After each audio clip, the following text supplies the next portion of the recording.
टाकवडे येथील शिरडोन रस्त्यावरील शेतातील सुमारे 12 एकरातील ऊस जळून खाक झाल्याची घटना आज दिनांक 7 दुपारी 3च्या दरम्यान घडली। ऊसाचं क्षेत्र सलग लागून असल्यानं आगीनं रौद्ररूप धारण केलं होतं। संपूर्ण ऊस जळून खाक झाल्यानं शेतकऱ्यांचं लाखो रुपयांचं नुकसान झालंय।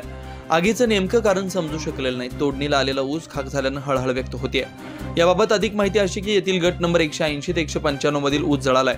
शेतकऱ्याने तातडीने आग आटोक्यात आणली, त्यामुळे शेजारी असणाऱ्या ऊस क्षेत्राचं नुकसान टळलं। आज दुपारी 3च्या दरम्यान अचानक ऊसाच्या फळाला आग लागली। यावेळी आगीनं रौद्ररूप धारण केलेलं होतं। बघता बघता अनेक एकरात आग पसरली।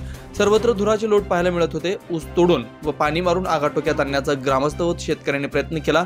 शॉर्ट सर्किट किंवा मुद्दाम आग लागली असावी असा अंदाज ग्रामस्थांच्यातून व्यक्त होतोय। शिवार न्यूजसाठी हैदर अली मुजावर, शिरडोन।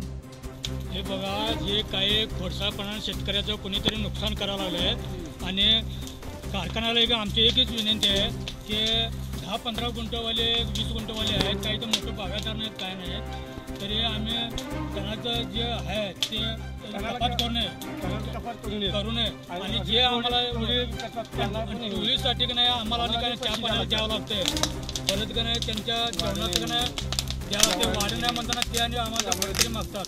कुठेतरी कारखाना यांचा बंदोबस्त करावा आणि शेतकऱ्याला योग्य ती न्याय द्यावी अशी आमची शेतकऱ्यांची मागणी आहे। ठीक आहे।